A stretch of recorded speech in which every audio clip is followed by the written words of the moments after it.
ज़िले इंतजामिया थरपाकर थर फाउंडेशन थरकूल ब्लॉक 1 ब्लॉक 2 ऐं ॿियनि लाॻापियल इदारनि जे गॾियल सहकार सां थींदड़ 3 ॾींहनि वारे थर बदिलींदो पाकिस्तान जे उनवान हेठि थर फेस्टिवल जूं तयारियूं ज़ोर शोर सां जारी आहिनि। इन हवाले सां शहीद बेनज़ीर भुट्टो कल्चरल कॉम्प्लेक्स मिठी में तयारियूं हलंदड़ आहिनि। मिठी में 19 मार्च खां 20 ऐं 21 मार्च ताईं 3 ॾींहनि वारे थींदड़ हिन थर फेस्टिवल जे सिलसिले में डिप्टी कमिश्नर थरपारकर मोहम्मद नवाज़ सो ऐं Sindh Engro coal mining company जे मीडिया कोऑर्डिनेटर मोहसिन बबर मिठी ऐं इस्लामकोट पहुची मुख़्तलिफ़ शहरनि वापारियुनि ऐं सहाफ़ियुनि समेत हर आम माण्हुनि खे मेले में शिरकत करण जी दावत ॾिनी। इन मौक़े ते अवामी आवाज़ टीवी सां ॻाल्हाईंदे डिप्टी कमिश्नर थरपारकर मोहम्मद नवाज़ सो चयो त थर जी सक़ाफ़त दुनिया जी सतह ते मुतारिफ़ करण लाइ ही फेस्टिवल कराए रहिया आहियूं। कलर्स ऑफ थर फेस्टिवल जे नाले सां असां ही फेस्टिवल कयूं पिया 19-21 मार्च ते ऐं उन जूं तयारियूं आख़िरी मराहिल में आहिनि।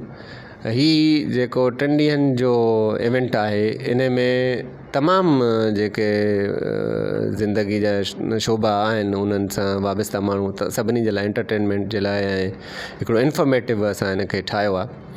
हिन में काफ़ी सारा सेगमेंट्स आहिनि जंहिंमें ॿारनि जो या स्कूल जेके स्टूडेंट्स आहिनि उन्हनि जो हिकिड़ो सेगमेंट आहे जंहिंमें टेबलोस ड्रामा स्पीचिस उहे आहिनि, साइकिल रेस आहे, टग ऑफ वॉर आहे ऐं ॿियूं खोड़ सारियूं एक्टिविटीज़ ॿारनि जूं आहिनि। उन सां गॾु असां थर जो जेको हुनर आहे हैंडीक्राफ्ट्स उन खे बि हाईलाइट करण जे लाइ या माण्हुनि खे ॾेखारण जे लाइ स्टॉल्स जो बंदोबस्तु कयो आहे। उन सां गॾु यूनिवर्सिटीज़ जी पार्टिसिपेशन आहे जंहिंमें Mehran university, LUMS university, Shaheed Allah Bakhsh Soomro university of art design and हेरिटेजिस उहे बि पार्टिसिपेट कनि पिया। NED यूनिवर्सिटी असां सां उन में पार्टनर आहे, उहा बि पार्टिसिपेट करे पई। एस्टेविटा असां सां पार्टिसिपेट करे पियो। इहो इन्हनि जो इहो हिकिड़ो सेगमेंट आहे। ॿियो आहे त असांजा जेके लोकल रांदियूं आहिनि जीअं असांजो मल्ह आहे, कोडी कोडी आहे, वंझवटी आहे या तलवारबाज़ी आहे उन जो बि उन में आहे। ऐं उठनि जी ड्रोड़, घोड़नि जी ड्रोड़, उठनि जी डांस उहा बि उन में शामिलु आहे। इन सां गॾु म्यूज़िकल प्रोग्राम बि हर रोज़ु रखिया विया आहिनि ऐं इंशाअल्लाह उन में कुझु कॉमेडियंस बि ईंदा ताकी उनखे हिकिड़ो ह्यूमर वारो टच बि उनखे ॾिजे। इन सां गॾु हिकिड़ो जेको अहम इवेंट आहे इन जेकॾहिं इवेंट खे मां समराइज़ कयां त उनजो मेन मक़सदु छा आहे उहो इहो आहे त थर इन्वेस्टमेंट एंड टूरिज़म कॉन्फ्रेंस सॾाई आहे जंहिंमें असां पाकिस्तान ऐं ॿियनि मुल्कनि जा माण्हुनि खे इनवाइट था कयूं त थर जो जेको मिनरल पोटेंशियल आहे या ॿियूं जेके कुदरती जेके ॿियूं शयूं हिते आहिनि टूरिज़म जी सक़ाफ़त ऐं सयाहत जूं जेके शयूं आहिनि उन्हनि खे हाईलाइट कजे। ऐं लाइव स्टॉक जेको असां वटि अराउंड एस्टिमेटेड आहे दैट इज़ 8 मिलियन जेको हेड्स उन पोटेंशियल खे कीअं हार्नेस कजे त उन मां असां मैक्सिमम असांजो जेको फार्मर आहे भाॻियो आहे उहो उन मां फ़ाइदो वठे, उनजो खीर सही विकिणी सघे, उनजो गोश्त सही विकिणी सघे, उनजी खल सही विकिणी सघे, उनजा वार जेके आहिनि बुज उन उहा सही विकिणी सघे।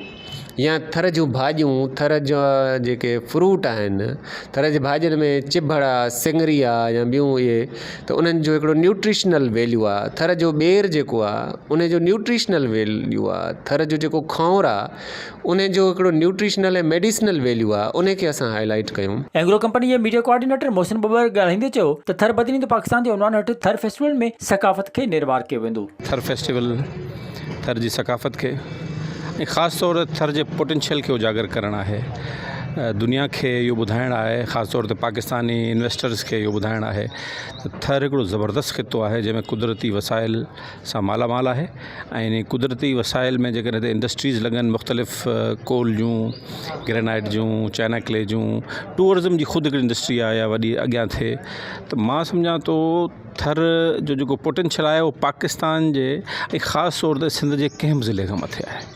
हिन फेस्टिवल जो बुनियादी मक़सदु उहा टूरिज़म ऐं इन्वेस्टमेंट प्रमोशन कॉन्फ्रेंस आहे जंहिंमें सॼे पाकिस्तान खां इन्वेस्टर्स अचनि पिया, उहे ॾिसंदा अची हिते छा छा पोटेंशियल आहे, हिते छा छा इंफ्रास्ट्रक्चर अवेलेबल आहे, हिते स्किल्ड जेके माण्हू आहिनि, फ़र्दी सघ जेका उहा केतिरी आहे, उनखे कीअं वधाए सघिजे थो। त इन सभिनी जे लाइ इहो फेस्टिवल हिते कयो पियो वञे। ख़ासि तौर थर जे जेको सक़ाफ़ती रंग आहिनि उहो त उहो असांखे किथे बि कोन मिलंदा। इहे सकाफ़ती रंग बि हिते ॾेखारणु ज़रूरी आहिनि, माण्हुनि खे एंटरटेन बि करणु ज़रूरी आहे। तो हीउ 3 ॾींहंनि जो मेलो आहे ऐं मां सम्झां थो त सॼे सिंध में जेके ज़िला आहिनि उन्हनि में ही थर जो सकाफ़ती मेलो जेको आहे सभिनी खां रिच मेलो तसवुरु कयो वञे पियो। संदसि चवणो त हीउ मेलो कंहिं सरकार कंपनी जो न पर थर जे माण्हुनि जो मेलो आहे। विज़िट कयो अवामी आवाज़ मीडिया ग्रुप जी वेबसाइट awamiawaz.pk